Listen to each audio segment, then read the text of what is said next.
This is a presentation of Northeast Streaming Sports. You're listening to TGI Sports Talk with your host Keith Angle on Northeast Streaming Sports.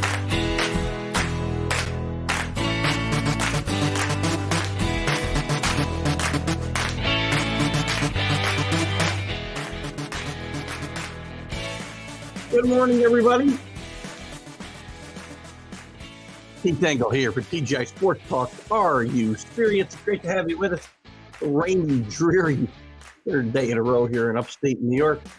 Hopefully it's nicer where you are today. I'll be joined in a few minutes by my co-host, the Mad New Yorker. Lots to talk about today, some of it raw. You know, it's been an emotional week for Bills fans, for football fans, sports fans in general after watching we can still call it a tragedy, but I think we should call it more of a near tragedy as Damar Hamlin is making great progress, it seems. Again, he's still in ICU, and I think he's still on a breathing tube, but he's making great progress and even asked in writing to his doctors, did we win the game? It's been a chaotic week because there's been a lot of I don't know how to explain it, a lot of animosity towards some of the people and the way they were approaching this. You know, this was a tragedy, and the first things that had to be addressed were the young man and his health, and we knew that. I do think the NFL is planning on resuming that game Monday night, no matter what they said. And they did the right thing, postponing it and eventually canceling it. Couldn't play it because the young man's health was important.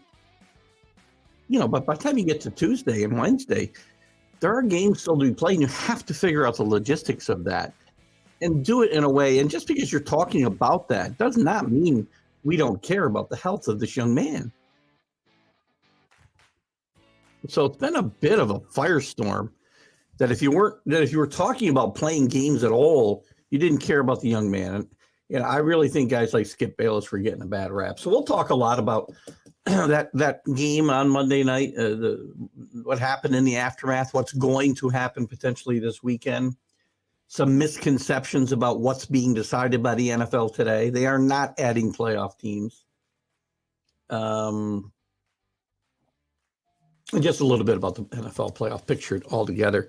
We'll also get into the college football semifinals. We'll talk a little bit about those. As I said on my Wednesday college football huddle, Michigan fans, stop blaming refs. You gave up 51 points. You couldn't punch the ball in from the 1 yard line when you did lose a touchdown. But again, it should have been a touchdown. I get it. But shut up. Your team wasn't good enough to win that day. And Georgia fans, you know what? You were outplayed. Oh, geez. You were outplayed much of that game by Ohio State. And you should thank the fact that you have one of the best coaches and coaching staffs in college football, if not the best, for winning that game, and the guts of Stetson Bennett. So, again, lots to talk about there. And will TCU be the most unlikely national champion ever? We'll talk about all of that and more coming up. Let's talk about Jim Harbaugh, by the way. I have a message from probably the Mad New Yorker, I'm guessing. Oh, he's on in a second. Okay. We'll also talk about Jim Harbaugh, his yearly dalliance with the NFL. You know, I've seen reports that, he turned down the Vikings job last year. My recollection is he wasn't offered the job and he went back to Michigan because of that. I firmly believe if he's offered the job in Indianapolis, where he has ties, obviously, he's already talked to Carolina by all circumstances. There were bogus reports that he already agreed to a huge contract, ridiculous contract in Denver. You got to watch social media, guys. You guys, too many of you guys jump all over these reports when you see them. I think it was some crazy thing like 6 years for $300 million. And people thought this was real. He didn't even talk to Denver by all accounts. And also we'll get into what I believe is another possible scenario that the top two coaches in the Big Ten will leave at the same time, because I think Ryan Day at Ohio State may look to get out in front of the posse. He's coming under a lot of fire. So we'll talk about all of that. We'll start with the NFL today. We want to get your comments on all of these topics as well. And we're going to start. We may spend most of our time on the NFL. Hopefully we'll get to all of those topics. We don't always, but we can recycle them. And we may not be able to recycle the Jim Harbaugh story because by this time next week, he could very well have an NFL job. Black Monday's coming, guys. It's not a fun time of the year for coaches. At least it's a little bit past the holiday this year. But Black Monday's coming. There's going to be some coaches looking for a job, and there could be coaching carousels on the college level restarted because of some of the things that happened. So anything you want to talk about in those regards? We'll start with Damar Hamlin and that tragic situation Monday, and that's how we'll get going. With that said, we do have the Mad New Yorker in the room. Good morning, Carlos. How are you? Morning, everybody. Happy Friday. Gotta love Apple for resetting passwords and securities and all that good stuff.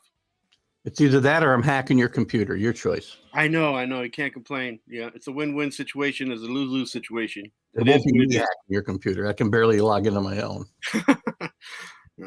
It comes with all the bells and whistles, but also with all the loudness. I hope you and your family had a good New Year's. Yeah, Happy New Year's, Keith. Yeah, we're everything's good. We started a year in the right foot. The weather's okay. Family's happy. Just trying to take care of our health and make sure we, stay healthy this year and stay away from getting sick, man. That's the key to every year, right? Get to the next one.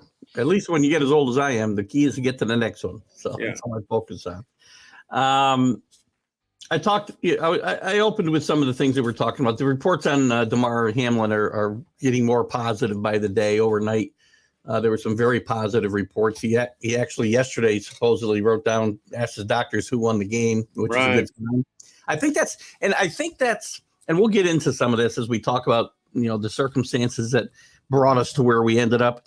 And I think him saying those words, those simple words, free up some of the conversation that also needed to be had.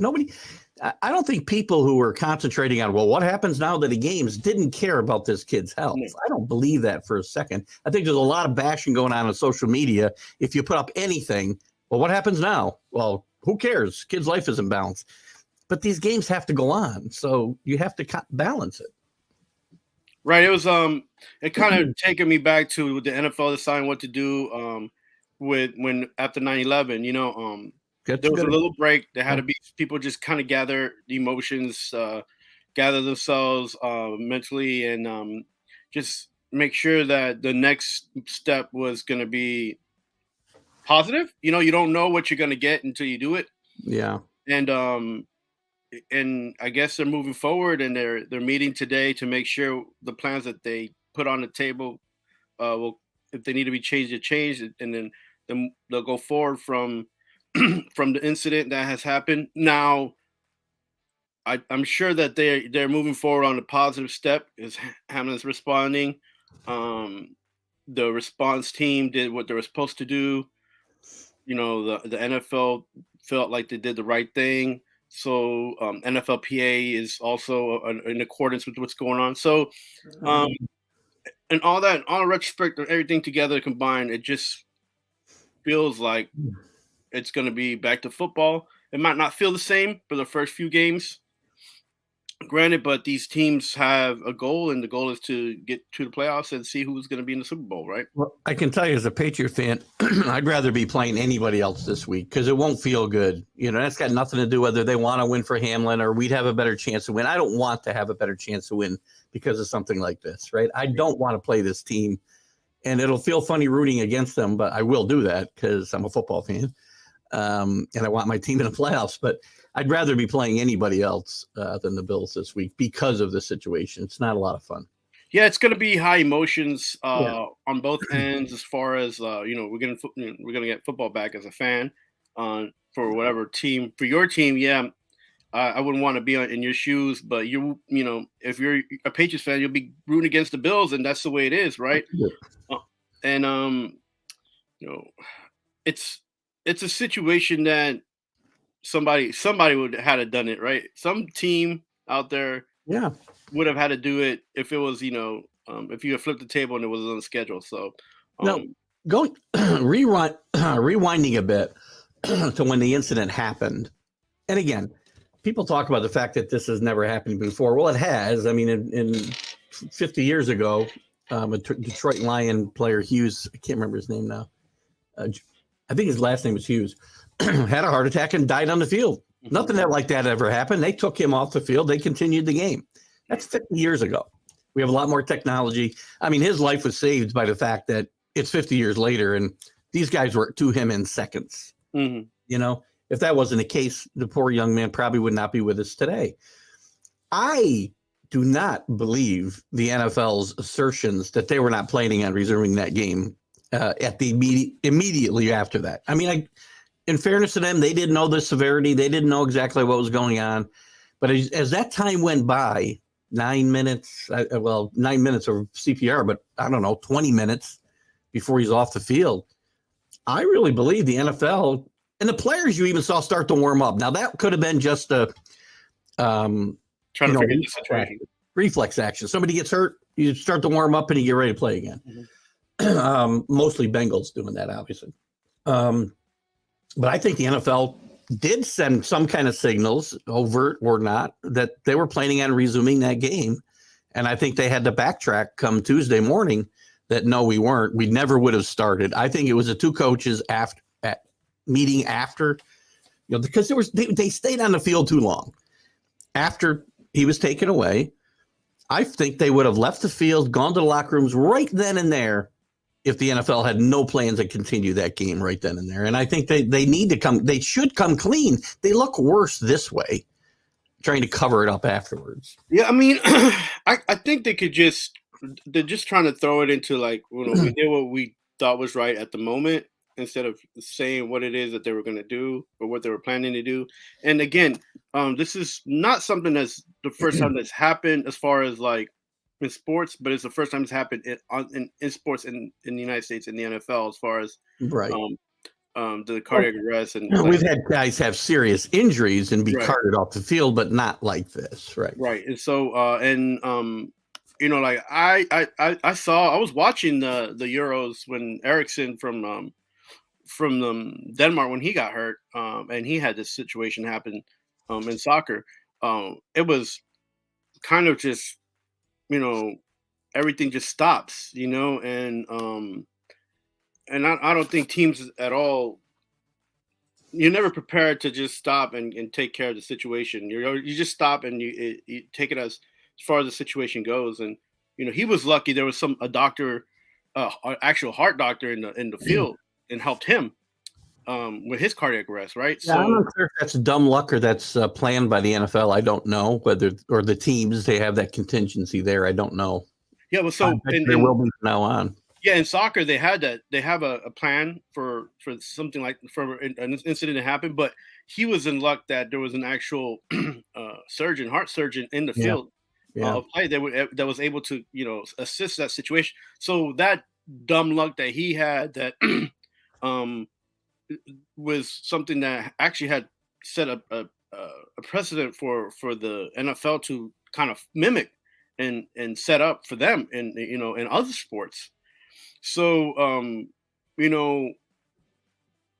I guess the contingency plan is always to stop the game if it gets to a certain point, right? I feel like that's the plan. I think you're saying that they were ready to play or they wanted the game to go on. I think that's always, like you said, once an injury happens, you just start warming up. I think that's always what you do, unless, you from the higher ups are getting, hey, this is something that we need to.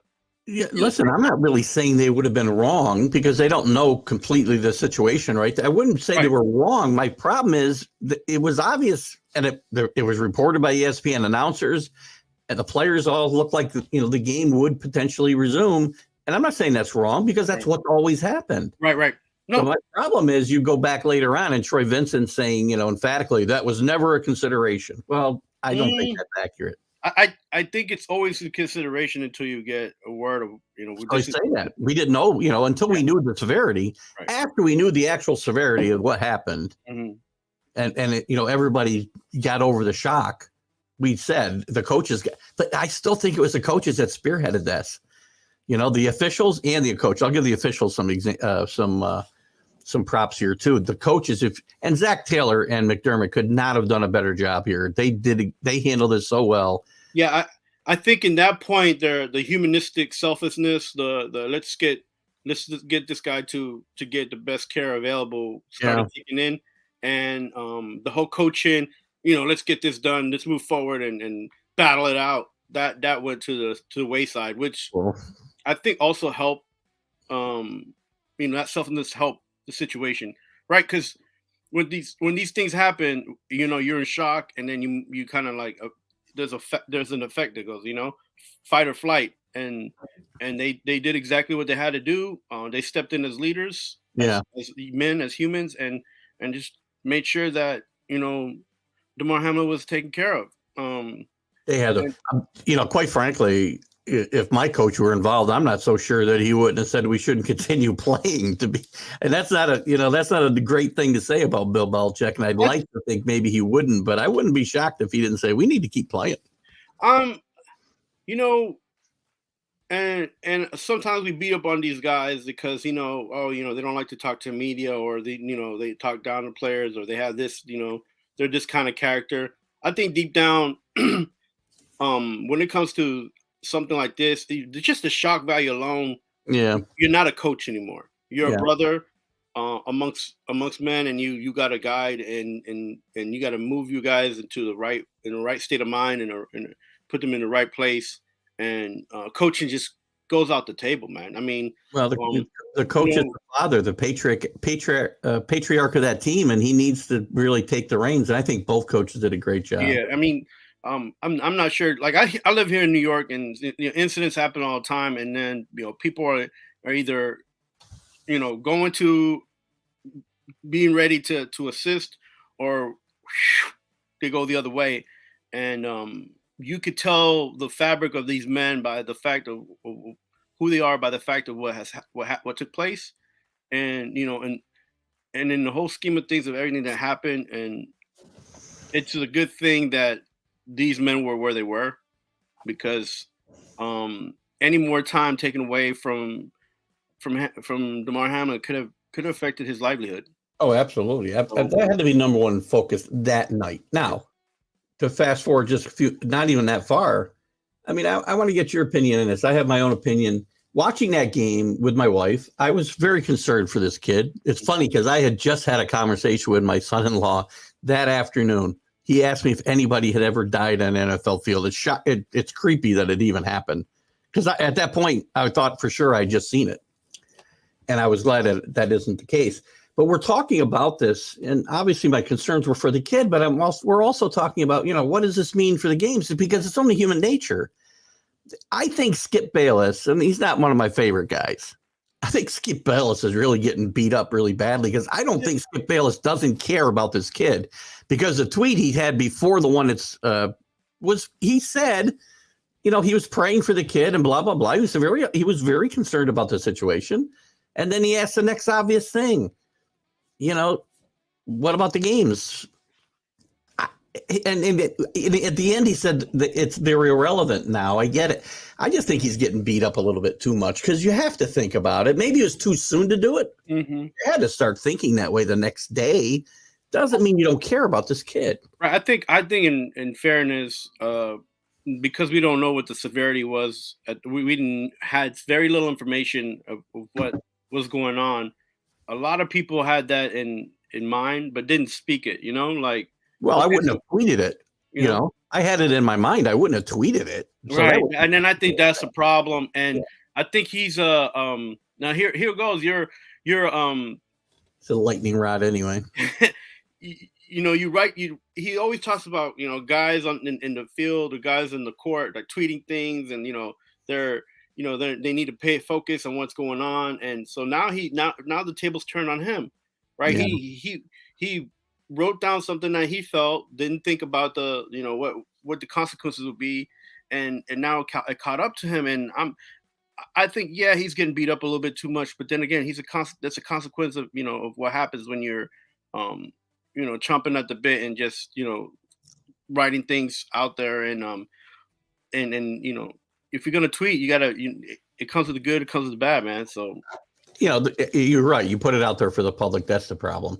yeah. And he hasn't taken it down. He refuses to. That's probably a problem. But the reality of the situation is, by midnight that night, the NFL people are all together figuring out how they're going to go forward from here. They had to. You had to start figuring out what you were going to do with this game, number one. I don't think there was any chance they were ever going to play the game. They couldn't. Logistically, it wouldn't work.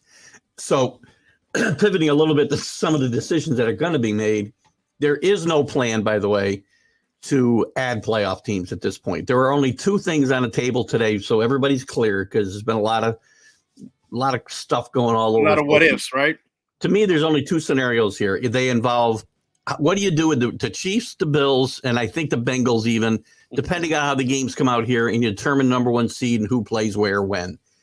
Oh, and the Ravens and the Bengals. So that there could be, it's a coin flip to see who plays there. Other than that, that's the only two scenarios that I'm aware of. And then there's, depending on the wins, there's different scenarios that can happen within that framework. That's all they're considering today. Nothing else. They're not adding teams. They're not pushing the games back so they can play this game. Obviously, it's been canceled. Right. So I think the best choice, and it's off the table, I believe now too, would have been, you could have used these scenarios that they're going to look at today and see how these games play out this weekend, and then given the number one team the choice, do I want the bye or do I want the home field advantage? I think that would have been a fair compromise. But there were certainly ways to do it that rather than adding playoff teams. Why would you give a team an advantage who is not involved in this tragedy at all? They're going to get the boost of getting put in the playoffs when they shouldn't be. I wouldn't want to get in that way. I can tell you that. And I don't think that would have been the smart way to go. I think they're handling it the right way with the two options that are on the table today. Yeah, and it took a while to get that information, right? There's just all these options available, and people just putting lists together like it was Christmas again. And like at the end of the day, I feel like, and I said this last night, that once this game had passed, then the NFL already has a plan. All they have to do is wait for this weekend, because this weekend would matter what that plan would be. And right. And as soon as I said that last night, a news report came out where they're like, yeah, they're not going to do add the teams. Good. They're not, they're going to figure it out after, this today and see, what results happen and what teams do whatever, and have a site for them to play the game if it comes down to them having to, play the game. I don't like the neutral field idea either. I think they need to come to the fair, and there's no perfectly fair solution here. We know that, And what happens is that you take away the home team effect when you do the neutral site.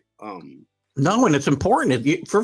You're cheating the fans, number one, right? You're hurting the team, number one. You're cheating the fans, and it's a better atmosphere for the general viewing public to watch a team play on its own turf.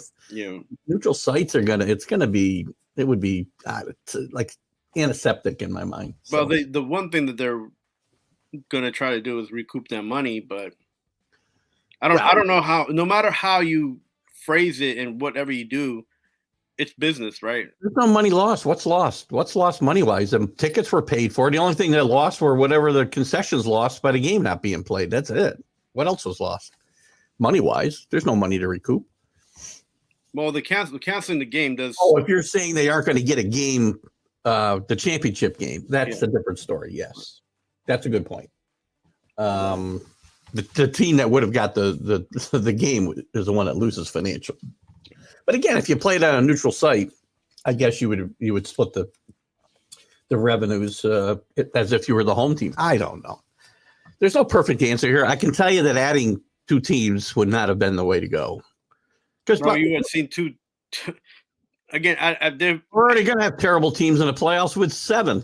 This has already been a mediocre football season. A lot of parity, a lot of games that were terrible to watch.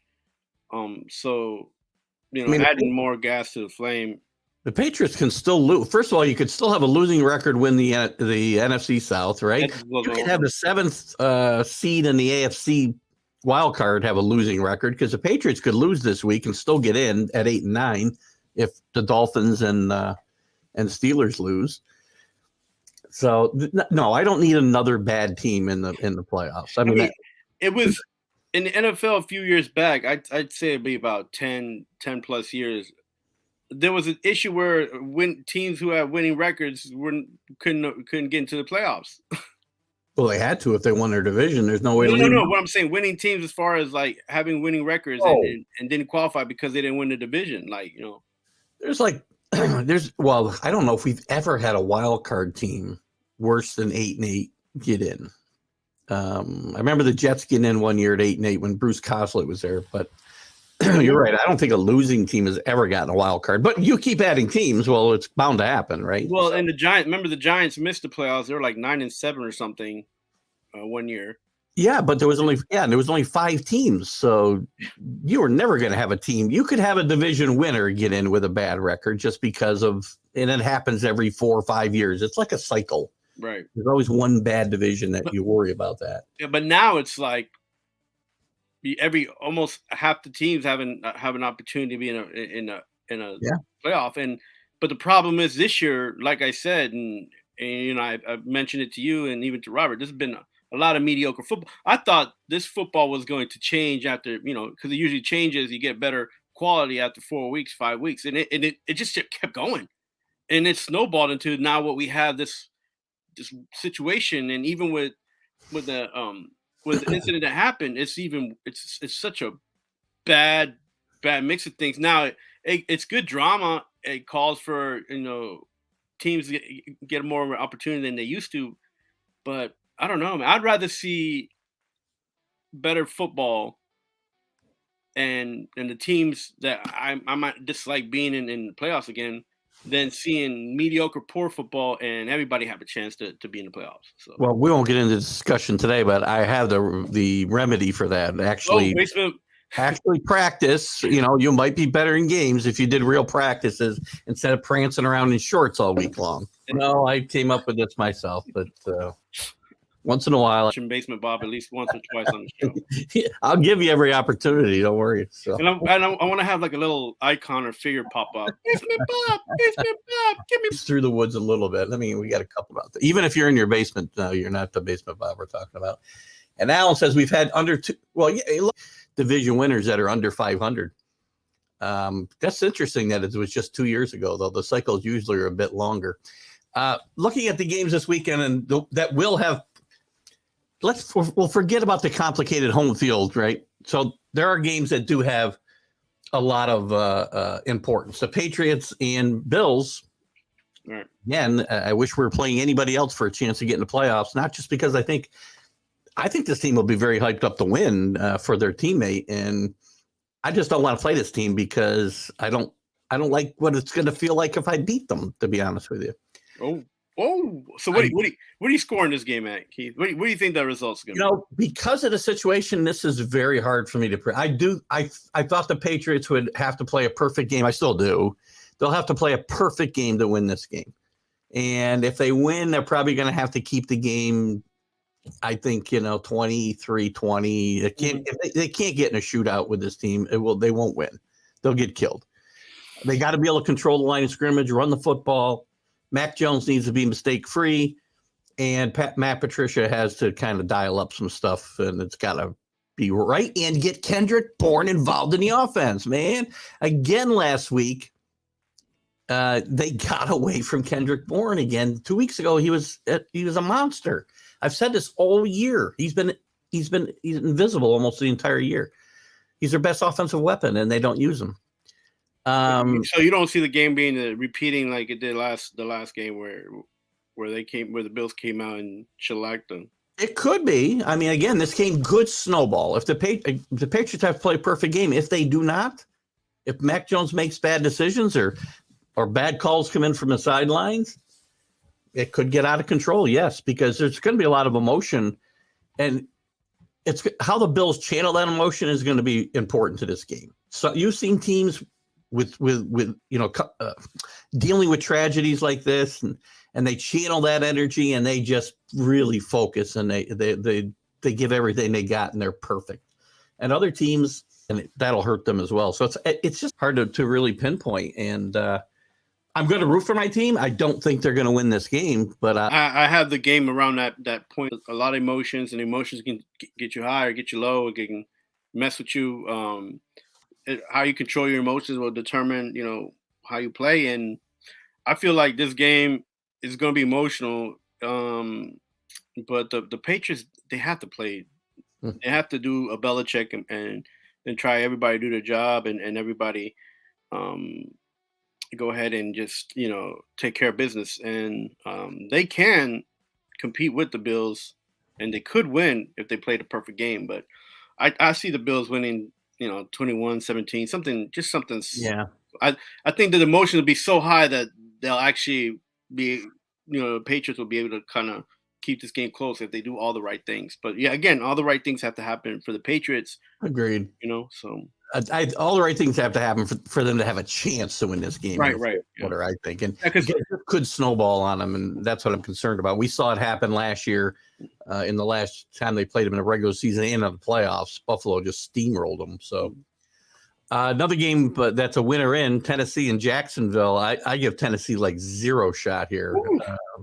Jacksonville's playing really good football right now. We're watching Trevor Lawrence grow up in front of our eyes, and probably like the Jets wish Zach Wilson was. But this game's a winner in, and I think Jacksonville wins this. I don't care if it was in Tennessee. I think Jacksonville will win this game. Points? Who's the quarterback? You're playing quarterback for the Tennessee Titans, aren't you? No, I'm playing wingback. I'm coming in when Derrick Henry gets. I can't remember the quarterback's name now. What the hell's his name? And it's not Lou Dobbs, but in Dobbs we trust. Lou Dobbs is playing. In Dobbs we trust, and I say what you don't have a man child. You have a man who's been in the league a few years, learned different systems, has very athletic, has a decent arm, and he just has to have the pieces around him to just do what he does. The guy, he knows. He knows football. He understands. He was actually a quarterback's coach in Pittsburgh for a minute. Yeah. And so, he knows how to be in the moment. The only problem is that he hasn't been given a chance, and now he's going to get the chance, and maybe he'll prove some people wrong and give Tennessee an opportunity to get back in the playoffs and maybe again go 1-out. Who knows? But I feel like Tennessee will have all the pieces together to make this game close, and it's going to be by a field goal, but I think they'll win. Another game tomorrow, or I guess it's not tomorrow. I think it's Sunday night. Sorry. Green Bay is hosting the Lions. This could have been a winner in.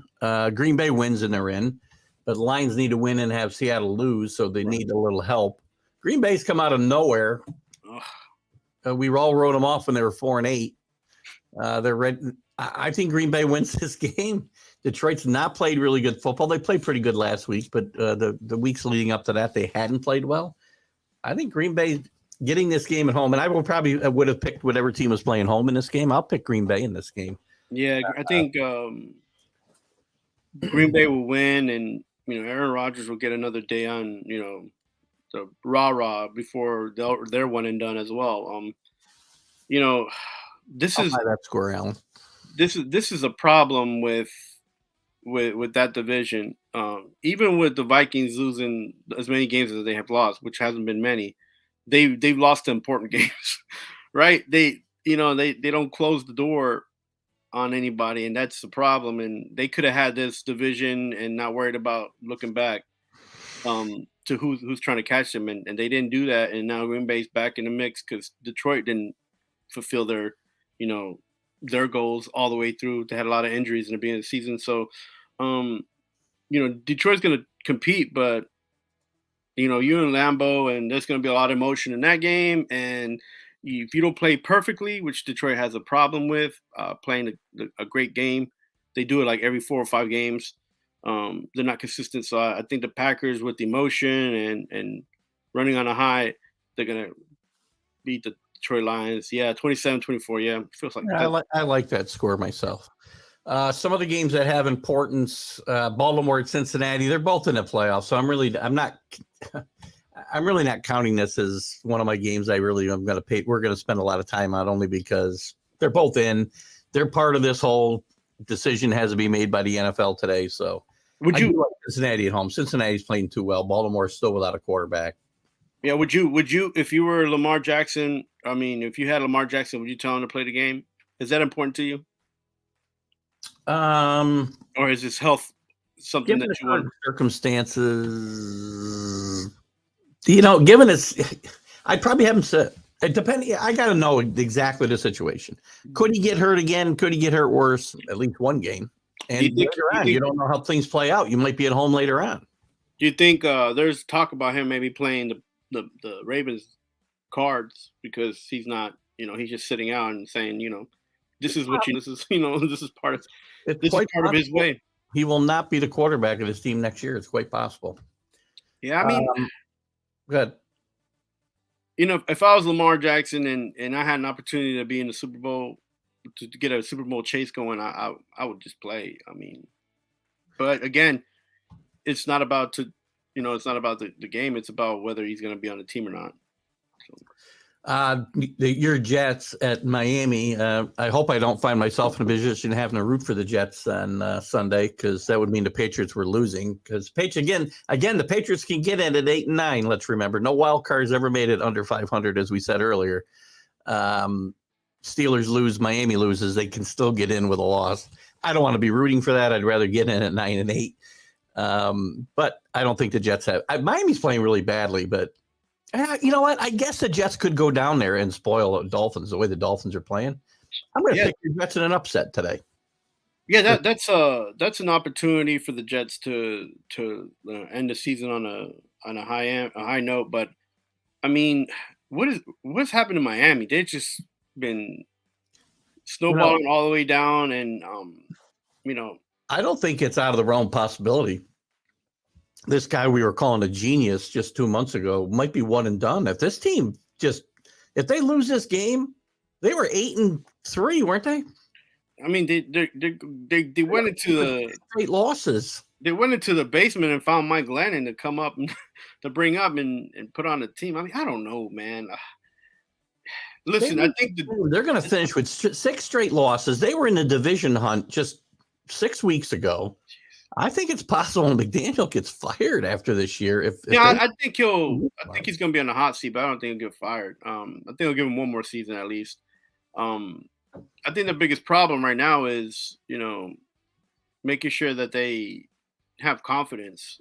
It seems like once they started losing, they lost that confidence. You had Waddle and you had Hall there, and they're just, they were doing it up, and now they're not doing anything. And I don't think it's because Tua couldn't get them the ball. It's just that they went away from the run to set them up for the pass. And they keep doing that. They've kept doing it for the last 3 games. They start out running the ball, they play action.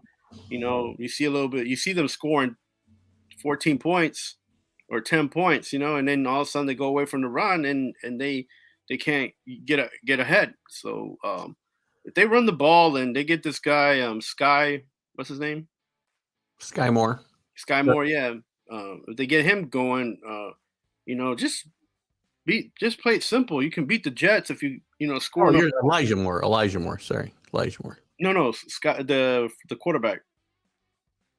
Elijah Moore is for the Jets. Oh, the quarterback for who? Miami? Yeah. Teddy Bridgewater. Nope. You out? Yeah. I didn't even know that. I don't know who the quarterback is there. Maybe it's Matt Moore. Is he still in the league? No, it's not Matt Moore. Yeah, I think Matt Moore is still in the league. He can't be. He's as old as me, for crying out loud. Where's Allen? Give it to that quarterback. But as long as they get going, they're gonna. Skylar Thompson, that's his name. Oh, Skylar. Okay, Skylar Thompson. Yes, I remember him playing last week. Yeah, and I forgot. As long as he just keeps it simple, keeps going with the with the play call, and as long as they keep running the ball, I think they'll be okay. They can beat the Jets. It didn't work out last week against the Patriots. So can the Jets score 21 points and beat the Dolphins? Yes. Really? You think so? I can see this game actually being 21-14. Man, I feel like this game is going to be like 12-7, some random crazy Could number. be. It could be. This time of year when you get teams like the Jets, you don't know who wants to play and who's already got ready to play golf on Monday. We don't know. One of the game with playoff getting in. So I'm not going to get into any of the games after this, I don't think, unless I miss one that would affect teams getting in. Mm-hmm. Cleveland going to Pittsburgh. Mike Tomlin's done a tremendous coaching job this year. This might be his best coaching job. This team was awful early in the season. I thought they were going to lose 13 games. Yeah. And what I say to you, remember? You did. He's a great coach. Tomlin didn't have he never had a losing season, man. It's still on the line this week against the criminally quarterback-led Browns. Yeah. Who are 7-9, and I think they're eliminated. I don't think they can get in 8-9, but I think Pittsburgh will win this game. I think the momentum will carry them through here. Cleveland hasn't played that good. They're a little better, I guess, since the guy, I won't mention his name, has come back. But listen, I think Pittsburgh, I think the momentum carries them over here, and they've got the better coaching staff. Yeah. And I think they continue to win. They have the better coaches out there. They're highly excited to be playing still and having an opportunity, and the chances are very good that they make the playoffs because the Patriots, again, we know their backs are up against the wall with Buffalo, and I think the Jets have a very good chance of going to Miami and beating the Skylar Thompson-led Dolphins, which would leave the Steelers in the playoffs if they were to win. And who would have thought that? Right. So what team would you rather see play in the playoffs, your team or the Pittsburgh Steelers? Well, I want to see my team. I always want to see my team. Always. Man, these two teams are – I feel like they're almost right now on the same page as far as, like, missing out opportunities on just small mistakes, man. These, penalties are killing them. That's the difference between, mediocre teams and very good teams is they don't make those small mistakes. I think in this season – it's not the mistakes, the mediocrity. I think it's just some teams are scoring faster and actually at the end of the game will score or kick the field goals a lot, keeping the game close. Yeah. Or the teams like Kansas City are outscoring the team plus 27 points. Like, and I said at the beginning of the season, I was like, that if your team could score 27 plus points, you're more likely to win the game. Yeah. And there hasn't been much scoring in the NFL. If you think about some of these games, you thought there were going to be huge battles and the scoring was going to go out. I'll put this score up for you, Alan, because I'm not going to get into all these games that Cowboys over the Commanders. There's a gazillion things that need to happen. The Cowboys could win the division. The Vikings can still get home field. Blah. Yeah.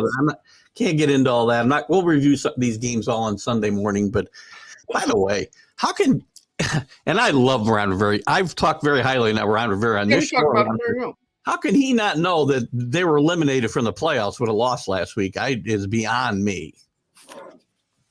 Maybe he didn't. To give him the benefit of the doubt, maybe he didn't know that he was eliminated with a loss and another team winning, which I think it might have been Seattle. Right. But even then, he ought to know by that point that when the guy asked a question that he was out of the playoffs. I think he made a big mistake switching his quarterback last week. So anyway, we're going to switch gears a little bit while we got a few minutes left here because I don't want to just not chat about I don't know if we'll get everything in because we spent a lot of time there as I knew we would. The semifinals, I thought we finally got a great 2 games in the semifinals as long as you aren't crazy about defense. Mm-hmm. They were very exciting. Michigan fans need to shut up about the officiating because, if you give up 51 points, I'm sorry. Don't tell me you lost because the officials blew a touchdown call. And when you blew the touchdown call, you couldn't put it in from the 1-yard line. Sorry. You're running double reverses on the freaking 2-yard line. And I was wrong. I thought that depth on Michigan was going to push him through, and it didn't come through at all. And I think what hurt them was some of those players saying that they were going to play on both ends of the field. But they got into a shootout. I don't think Michigan's not built for that type of game. They're just not built to go up and down the field. But I did say that TCU was a fast and strong team. They just didn't have depth. Yeah, and I'm surprised that they came out and were able to win out. And hey, to the victor goes the spoils, move on to the next game, and the championship is an opportunity for them to get. And in the other game, which was a great game, Ohio State got out quickly. Like we all said, they had to get out quickly, and they couldn't get out quicker than they did. C.J. Stroud played the best game he's probably played at Ohio State in his career. He was all time, man. He was great. Marvin Harrison going down third quarter hurt them a lot for most of this game. And I said, and I think a lot of people also said that Georgia probably got a bad draw because the one team that could match up with them talent-wise and athletically was Ohio State. If they could put that on the field and turn it into good play, which they did. And I think the difference was the coaching staffs. That game hinges, and I'm not giving Kirby Smart all the credit here, but he did a great job, and he hires the guys who smelled out that fake punt. If he doesn't get that timeout, that game's over. Game's done. They would have run the clock out, and the game would have been over, in my mind. And I think it's a great job, and they won because they've got the best coaching staff in football, or at least tied with Nick Saban's Alabama staff. Yeah, I mean that was too close to call. I mean that was crazy that game. So I think it's going to be interesting, and for you SEC elitists, which I know you are one of, I have to root for TCU to win this game. I don't know if they can. I don't know if they got one more miracle in them, but I would love to see this just to shut them all up. I mean, they're getting I think they're getting enough time off to recuperate because when you play a fast game, you need rest, right? You need to make sure that that you got enough rest and they can move forward. So I think they'll have enough time to rest. But just how much? Again, how deep are they going to go? Like, how much do they have in the tank? Well, that's just the starters, but the people that come in and here's the thing: they've played like this the entire year with their hair on fire. So, and Duggan digs down deep, and he finds something after he's exhausted. I think this TCU team, if they were to win Monday night, would be the most unlikely national champion in the history of college football. I really do. I mean, there were some aberrations like BYU in '84. They went undefeated I think they were playing in the WAC at the time. But it was just a weird season where none of the really blue bloods had great seasons, and BYU got themselves ranked up. And remember, there was no playoff at the time. So it was all based on the polls. And so that's an aberration. But very few teams have come back from a losing season. TCU was 5-7 last year. They were unranked before the season, have got themselves in a position to win a national championship. I think you had to go back to like the early 50s to find a team that historically has a winning percentage lower than what TCU's is. It's like 550 something. Miami, when they won in '82, was only like TCU's is 540 something. Miami's in '82 when they beat Nebraska was only. It's gotten better since because they went on that great run, but it was only like 550. There's only one other team. Maryland back in the 50s had a lower winning percentage historically than TCU if they win this national championship. I think this will be the most unlikely national champion of all time. You think TCU has enough to beat Georgia? Here, this is the same thing. The same TCU that went against Michigan, everybody thinking, well, Michigan has a lot. They have more ranked players. They're deep, and that didn't even matter. I will tell you this. I will tell you that people will underestimate. It's already spreads 13.5 or whatever. So people are thinking they will win by a couple of touchdowns here. I don't underestimate this team. They have the weapons to do what you need to do to beat Georgia. You need to get the ball down the field. Duggan can do that. He's got the weapons at wide receiver to do that. And if Georgia doesn't improve their defensive back play, this will be a football game. This game could be, I don't know. I think it could be in the 50s. I think there'll be a lot of points scored again. Georgia's defense is suspect, as I said, down the field. And if they take this team too lightly, TCU could surprise them. I would think Georgia would win. But as I said, even picking Michigan, I said TCU would have a fighter's chance, a puncher's chance, and I think they'll have it here. Got to get out fast like they did. again, they're a team that's come back until this game against Michigan. They've been coming back game after game after game. Can't do that against teams of this caliber, right? No. So they get out to them. If they get out to a couple touchdown lead like they did, they were up 21-6, right?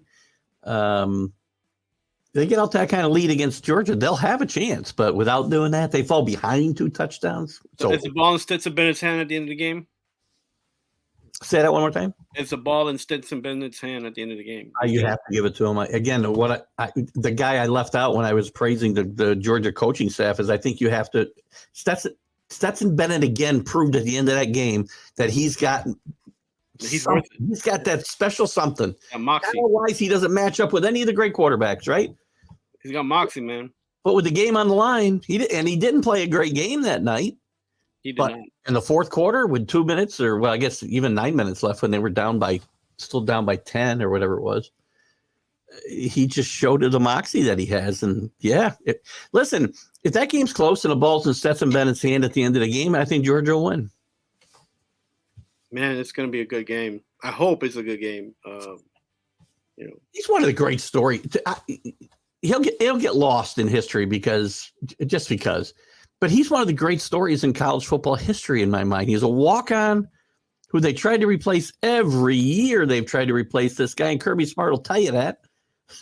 And here he is, ready to win a back-to-back national champions. He's one of the great stories ever in college football.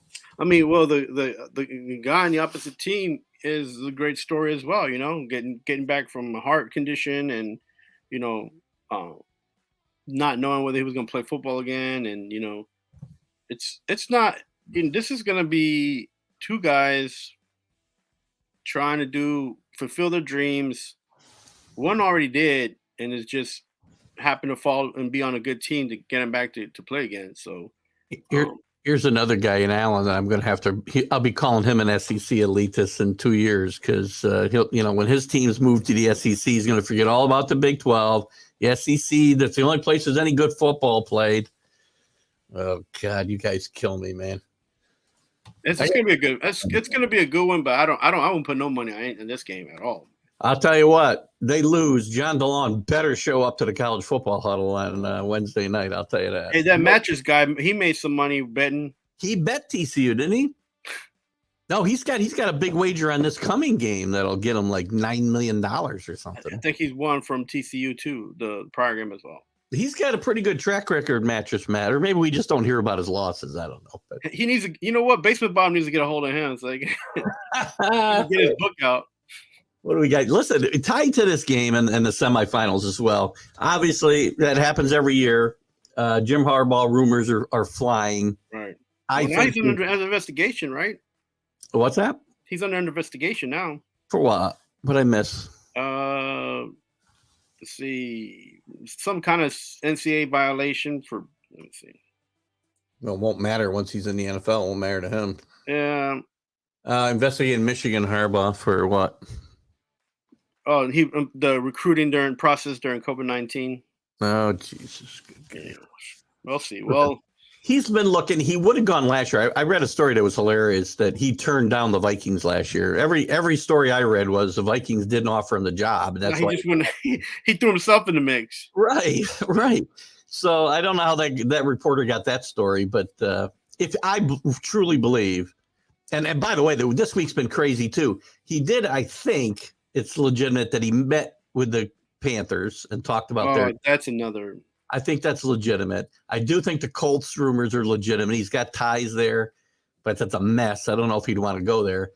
But the craziest rumor was, and people run with this stuff on social media like crazy, that the Denver Broncos and Jim Harbaugh had agreed on like a 6-year, $300 million deal the other day. And it was all over Facebook and Twitter. And I'm like, do these people really believe this stuff? I mean, listen, if there's no sign that he wants to get back in NFL, I mean, you're missing the clues.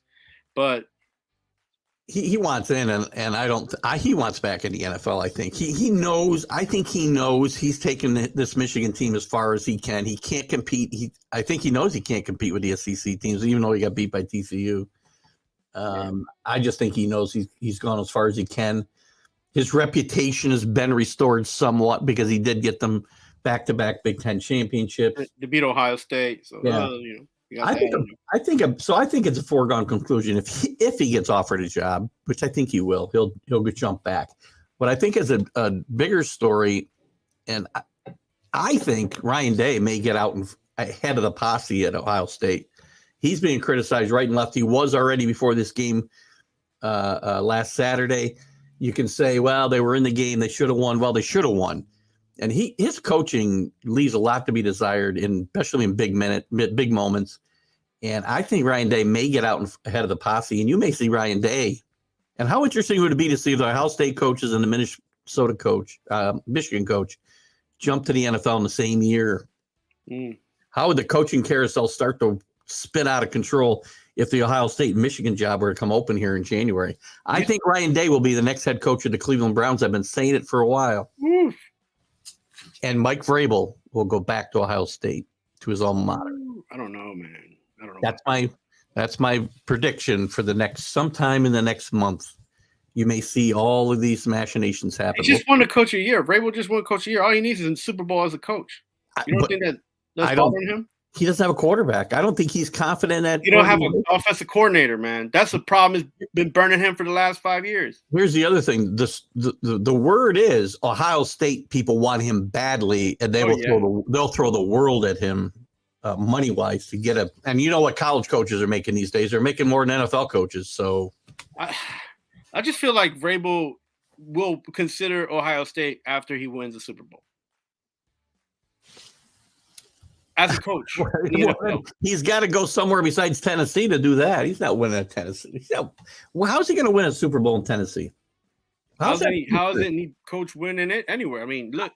How does the future look brighter than anywhere else in the NFL than in Tennessee? I think that the movements that these teams can make on the offseason have a bigger effect and can make a team competitive and Super Bowl ready faster than recruiting kids and making sure that they sign with you and stay with you and not get into the portal to keep you in a championship run.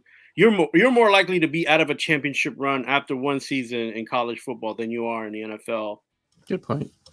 So I think that has to be something that he's going to consider, and recruiting is not easy, and it's easier to get a draft number, say, hey, you're going to get 4 or 5 draft picks and try to get your team to scout players than it is to be like, okay, let's get the top 5 from this state. Let's look at the top 5 from another state. And these neighboring states, Ohio, Michigan, how they try to pull players from each other's team, that's a dogfight. And it's hard to do and coach at the same time, so. Has been forever. And to Alan's question here, Alan, we'll get into this a lot more on the college football huddle, even on this show here in the coming weeks. Will it help Nebraska? Nebraska's already helped themselves by hiring Matt Rule, who's a great college coach. He failed in the pros. It doesn't reflect, I don't think, on his coaching ability at the college level. He'll get Nebraska heading in the right direction. We'll see about Penn State. They finally won. I got to laugh because of Penn State, and I know we're going to go over here just a little bit, but I got to bring this up because I brought it up Wednesday. I've been going nuts all week reading these Penn State fans saying, now we show we're better than Penn State and Ohio State because they lost in the semifinals and we beat Utah handily. And I'm like, well, don't you first have to beat Michigan and Ohio State to actually say you're better than them? James Franklin beat Ohio State and Michigan, and I'll start to think you got a good team, and they're well coached at Penn State. Yeah, well, I told you, and you said it that you're not a Franklin fan, but I told you when I watched them play, I knew they weren't going to win. Penn State wasn't going to beat Ohio State, and I said you got to watch that game though, because there's about 8 or 9 kids on Penn State that look like they're NFL ready. I picked against them only because I didn't know Cam Rising would get hurt. Number one.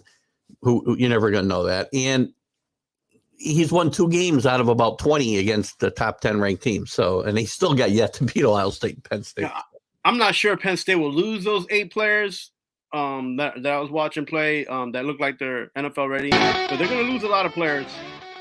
I agree. We'll get into that more though. Good job today, Carlos. It's been a tough week as a football fan, as a sports fan, rooting for the for this kid, Damar Hamlin, and I'm glad he's doing better because it gives me a little bit more peace going into and rooting for these games this weekend and enjoying the football, that he's improving the way that he is. Happy Friday, guys. Happy New Year. Weekend. Enjoy the football. Lots of important stuff going on, so pay close attention. It'll get crazy. Have a great weekend. See you next week.